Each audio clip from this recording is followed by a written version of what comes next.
C'est plus fort. Les noms comme Koye Langa lisusu makambo teno ya balkanisation. Nga makambo wana na yebi yango. IDPS c'est plus fort. Papa, avec Pascal Mukunda, asakuna na boloko. FCC akenda kotala yete pona ni. Awa sikoyo yo. Bati lukobo yebi azana masi ya liboma na niveau ya Bukavu. Yemoko mama Denis Nyakero, mutu ya Bukavu. IDPS c'est plus fort. FCC baleli. FCC baleli. Caméra ABC Mouilania. Abonnez-vous gratuitement sur votre chaîne Lourde Production HD. Canada. Oyo bakot saki na niveau ya CPI.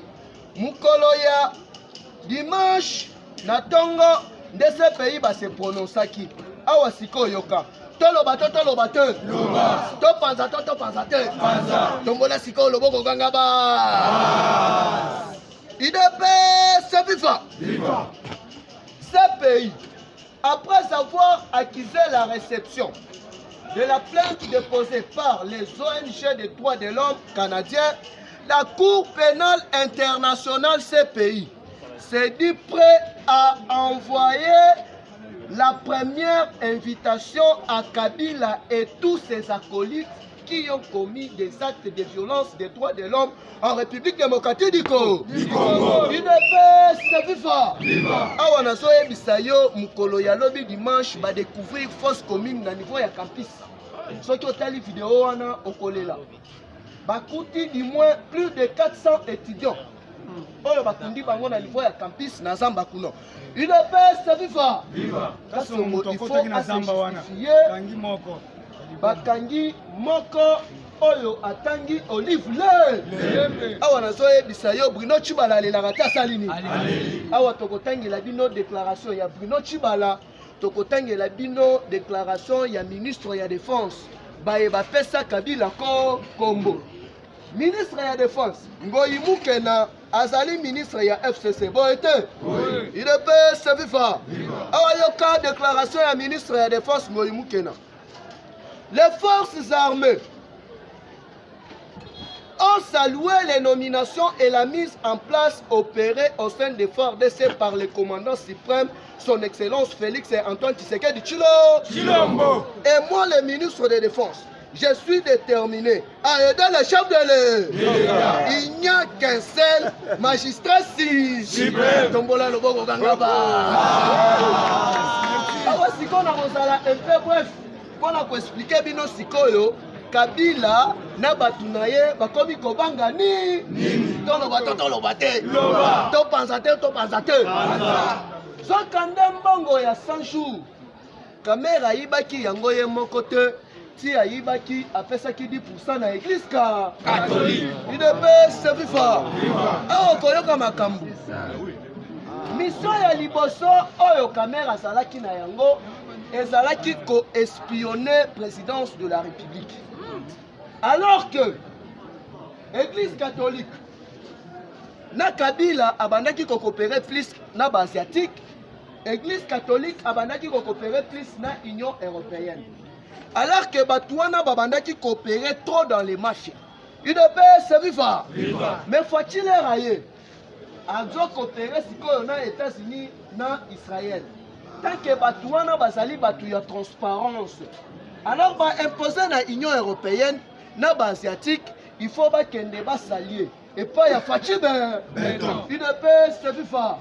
Awa siko yoka. Pendant nini ba reporter procès ya Vital Kamerhe. 5 ans abimisi ba avocat na ye.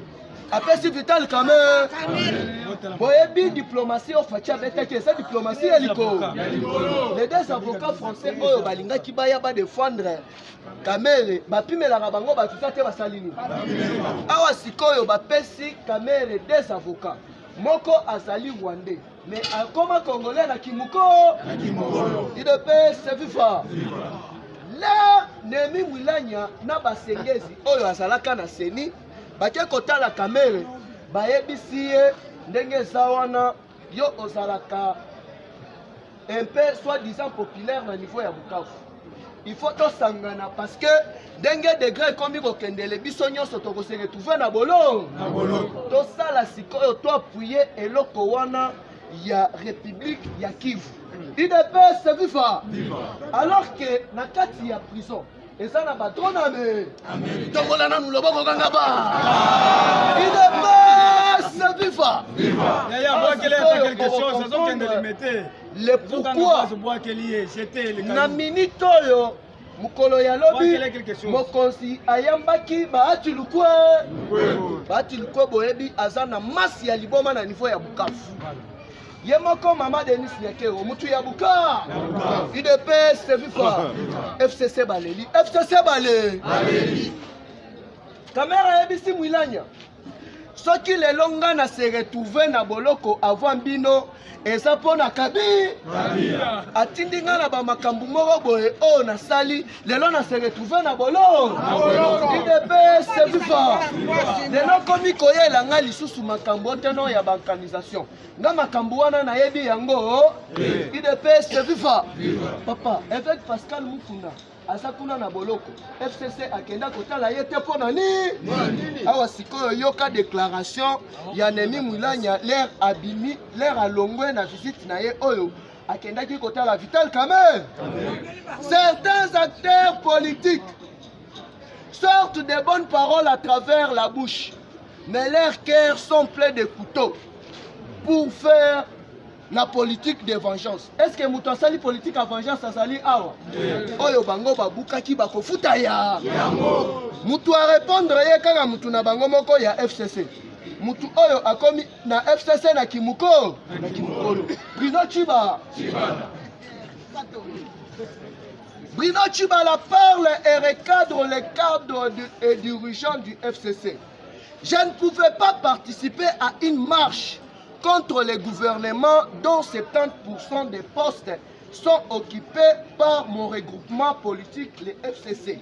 S'il y a échec, donc nous les FCC, nous sommes responsables de 70 pour UDPS viva Balamoko kuna na Kingakati balobi oteno na FCC batraître bazali ebe UDPS viva bona chite siko awa yoka Fachi amemi bar ya diplomatie likolo awa nazo ebisa yo que non les États-Unis d'Amérique na Israël bazali de terminer ya kosilisa guerre ya este dans peu de jours nyonso wana pona nini il faut implanter ba usine ya ba transformation ya ba matière première awa na ba usine ya makambo ebe Congolais nyonso azwa musa Congolais nyonso abala mwa yango oyoki sikoyo awa Fachi akomi kobenga tous les ambassadeurs ya Afrique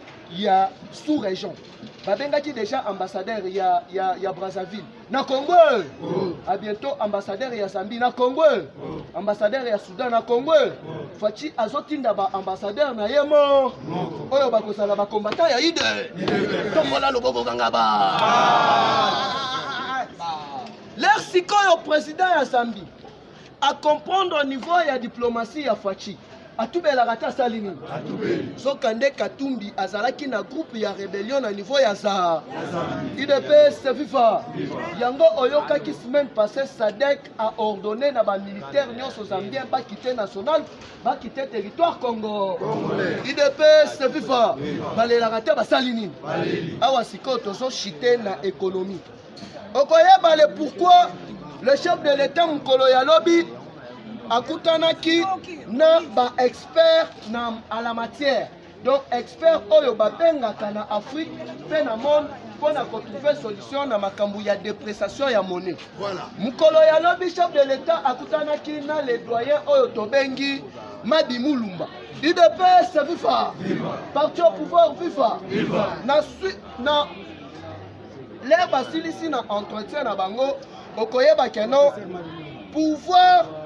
Depuis que Fachi azali na pouvoir, Zokande depuis 1991, Fachi a maîtrisé monnaie. Parce que, Awayoka, Kabila le père, au moment de la création des francs congolais, le dollar était à 1,30 francs congolais.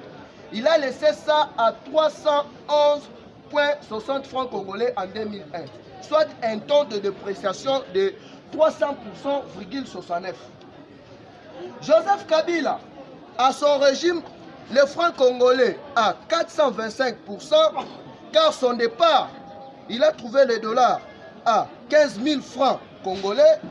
Son départ, il a laissé le dollar à 18 000 francs congolais, ou soit 180 000 francs congolais. UDPS, c'est FIFA. Fachi est le seul président qui a maîtrisé les taux. Jusque-là, à son ère, le taux de dépréciation des dollars n'est que de 19,77%. Alors, à bientôt, qu'est-ce qu'il faut faire? Pour casser Batunyo Sowana na blanchissement d'argent na bango, UDPS FIFA. Il faut passer la réforme monétaire. Oyo tokobenga monnaie wana ekozala monnaie unique oyo tobengi le peuple da. Elongi ya papa Tshisekedi na kati. Tombola loboko kanga ba. Alors pona lelonga na suki awa topesa. Beta maboko. Baka mwinosa. O balata teni ya désert. Soka ndepe bayebi kobeta mbuma maka. Bubebeta mamate salini. Soka na zo yebisa yo tous les gardes ya Kabila omukama. Ah tozoloba awa na ndolo.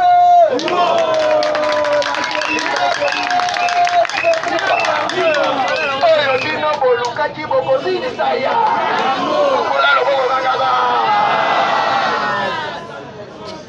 En attendant lisusu, nazo bisabino John Numbi na niveau ya Lubumbashi ngurama. Ndenge tozolo banabino aza déjà na Kinshasa. Il faut pas entendre ye na auditorat militaire. Oyo bolukaki bokozilisa ya. Tombola loboko kangaba. Fachibe. Siko mutu akangi John Numbi ezali amisi tango fo. Ayebise mon cher, na wewe unanifunga. Nakamata wili yo. Azoloba mon cher, na wewe unanifunga. Tango fo ayebise ana mimi nafanya ka. Ile chef de l'état ni pachi. Tombola loboko kangaba. Il est pas politique économique. Président Chibala a répondre à Bango. Parce que Président Chibala a soit qui va menace pour la ligne qui marche. Président Chibala a répondre à Bango. Mutu a commis na FCC na Kimuko. Yom tozaki na yo na IDPS. Na Kimuko loga boyo teno na commis mutu ya FCC. Idéologie ya FCC salakani. Awa yoka sikoyo réponse ya Bruno Chibala. Tokoye bisabino pe réponse ya ministre ya défense na ba collègue na ye ya FCC. Awa nazo ebisa yo que non eza ya koyi. Ministre ya défense a ebisi bango jusque là totika ko rêver. Imperium ezali epa ya mwana mama Marthe na docteur Tshisekedi wa Mulu. Il ne peut se vivre. Bisona bino tolanda exemple ya Beno Lwamba. Tobongisa mboka na bi. Oyo akoyoka te mitali yemo. Il ne peut se vivre.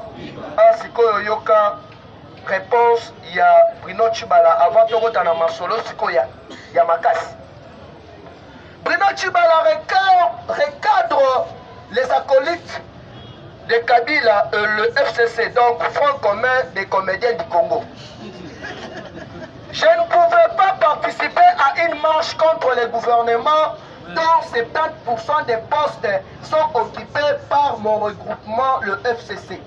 S'il y a échec, donc nous en sommes responsables à 70%. Alors arrêtez de distraire les peuples congolais. Laissons au nouveau président l'espace de faire son travail calmement. Kigakati balela rate basalini. Oteno Chibala yaki FCC a espionné biso ande. Oh, mais yo mona déjà trésor pour tout acha vita club. Yebe. IDPS viva. Parti au pouvoir viva. Awasi. Mwilanya mukolo ya lobi Mwilanya ake na prison ya Makala kendaki kosala ni bake kokutana na Kamere basololaki ni ndenge eza wana soka nde mbango oyo Kamere abandaki koyiba ya 100 jours catholique azalaki na droit ya 10%. Il ne peut se vivre. Prison wana a bientôt bazolongola directeur ya prison wana. Bazozongisa kuna combattant ya UD. Mais en entendant prison mobimba eza sous contrôle ya États-Unis da. Il ne peut se vivre. Car Timine bandaki ko préparer. Si on moni bato wana babandaki ko crier na balkanisation. Maison Kande mutu azalaki à la base. Ezali église catholique. Ezali quelques multinationalistes ya Lamuka, na quelques cadres ya Lamuka, na FCC bazalaki na ka. Bon comprendre voyage ya Fridolin Ambongo na Est, akutanaki na nani. Alors que l'air Fridolin Ambongo akendaka Est, bakutana pe na mutu oyo babengi basengezi. Oyo bazalaka vice premier président ya CENI. L'air bakutani kuna bayambaki ba notable. Donc, communauté ya Banyamurenge, na ba notable ya kuna, omenye zalaki nini, comment ko armer ba jeune, ba pesa bango ba minduki, ba banda ko créer ba désordre, pona un jour, basta la balkanisation. Parce qu'ils ont compris que non, Fachi azambutu ya état de droit. Batu oh baza sima ya Fachi. Pour Fachi atika bokozi ekozala sikoyo. Un certain temps, Bomonaki Fridolin Ambongo ayambaki communauté ya Banyamurenge. Il ne peut se vivre. Alors qu'ils étaient le premier à crier la bancanisation, Sokande Bangomo Konde Babadaki ko préparer bancanisation. Alors qu'on va comprendre le pourquoi Fachi Atindaka, ambassadeur ya Serbie, a kende kokutana na Chamark. Question ya bancanisation ezalaka évoquée. Parce que elandanaka bayambi Fridolin Ambongo lelo lobby ayambi ambassadeur ya ambassadeur serbe. Oya lobaki que non toko supporter te toko lingate RDC ezala bancanisé parce que biso moko Serbie tozali ba victime ti ba bancanisa Serbie tokoma Serbie na Kosovo. Il ne peut se vivre. Wana sakika parenthèse. Tozongi siko na l'essentiel. Carte nini oyo église catholique abandaki ko préparer. Boyebi bien. Avant Nemi Mwilanya na basengesi bakende kokutana na Kamere, mutu akendaka kuna mutu ya liboso ezali abesho. Alors que Edika pe na kota boloko. Tomona place oyo catholique a visité ete Frank Jongo Jomi Dongala. Voir kutu pasteur Pascal Mukunda. Akota kuna ata mutu moko te ya catholique akendaka ko visiter. Alors continuons n'en parlons même pas. Alors nini yango etindaki catholique bakende ba visiter Vital Kamere lwaka nyingi. Il ne peut se vivre. Tala. Fachi asilisi bango mayele. Il ne peut se vivre. Porte un pouvoir vivre. Nakozala un peu bref parce que tozo courir derrière le temps. Tozo kende tout droit au but. Il y a 15 millions dans le début, il y a un mandat, il y a chef de l'État. Il y a liboso ba réclamer qui marche, c'est l'église catholique. Mais comment est-ce que Bobana qui réclamer marche na mutu oyo a détourné mbongo ebele ya l'État Congo? Boke ko visiter ye bozala ki na carte ni. So kande mbongo ya bandaki ko swa abandaki ko pesa dîme na église catholique sikoyo basalaki jiyo oyo tobengi trio. Église catholique Vital Kamere na FCC. Omonaki le Fachi apesi ambongo jip. Après Kabila tindi lisusu Nemi Mwilanya epa ya Fridolin Ambongo. Ti bomonaki eloko ya République de Bukavu wana eza eloko oyo ezalaki préparé. Bato ebele basana ka. D'où à bientôt bakonyata mande. Il ne peut se vivre. Mission ya liboso bapesaki église catholique ezalaki kena babimisa Rosar Malonda. Alors tant que Kabila bandaki déjà qu'on réclamait mbongo na ye parce que okoye ba déjà invitation ya plainte ya ba avocat canadien. Lelo na Kinshasa Kabila le la salini. Mukolo ya samedi ba désarmé ye. Eza pona koyebisa yo que non a bientôt là mukolo moko akosala nini? Ala siko yoka.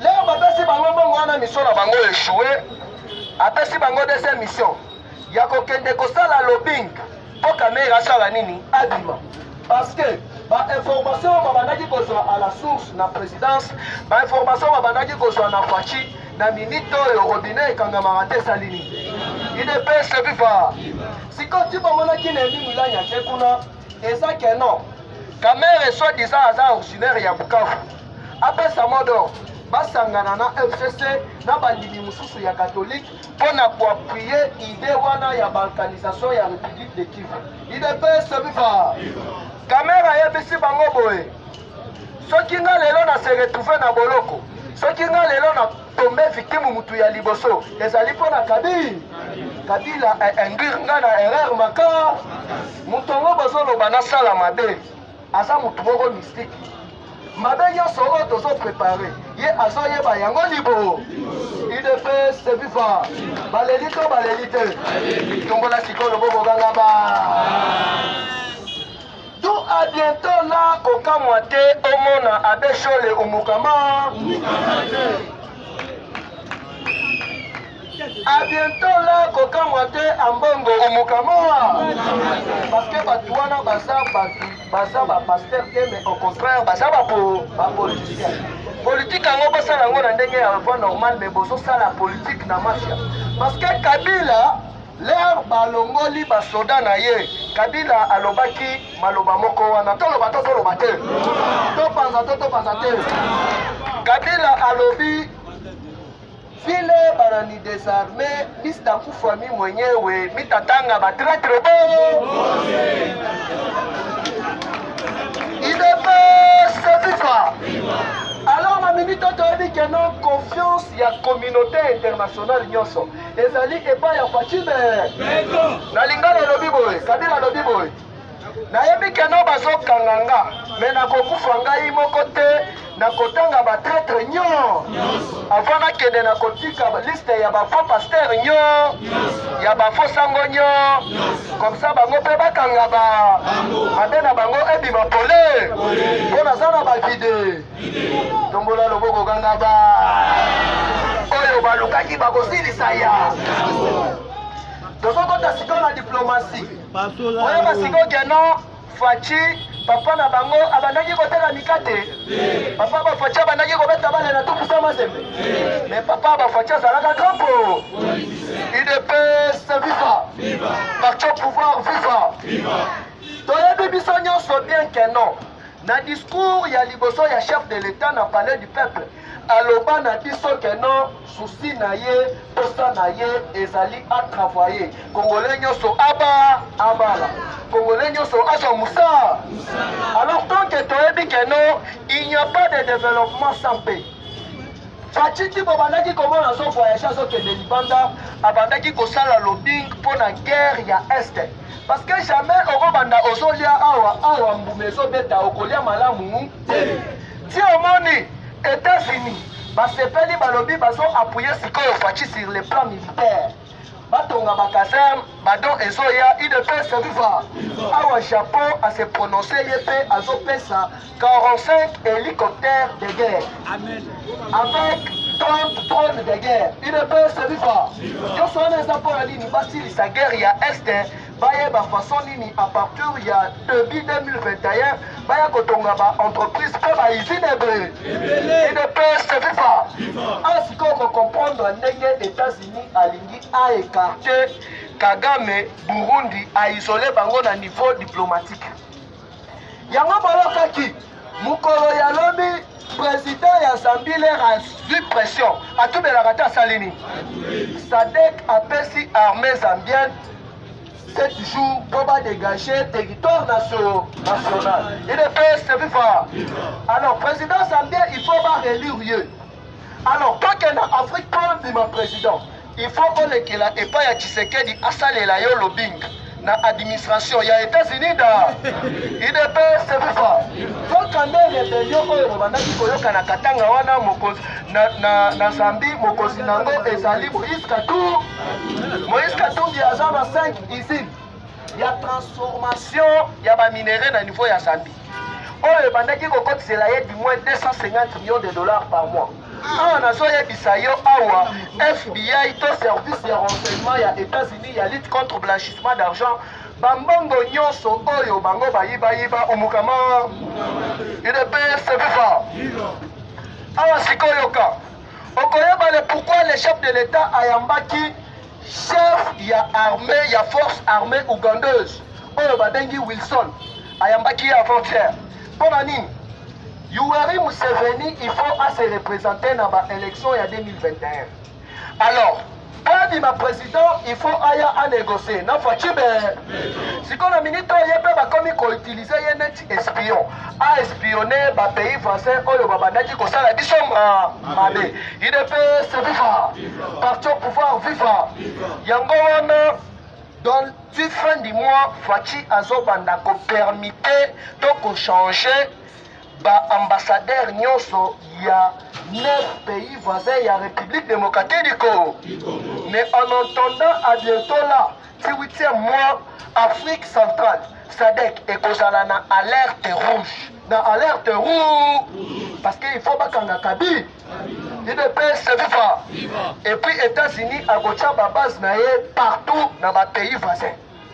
Yango bomona kikeno na ebandeli wono fachi atamboli na ba pays voisins na biso presque nyo IDPS viva FCC balela rate basali ni de tombola loboko ganga ba oyo bango balukaki bakosilisa ya masolo eza pena ebele me na moni ngonga ekei lobi tokutana na kozala atan tobeta masolo kito. Abonnez-vous gratuitement sur votre chaîne Lourde Production HD.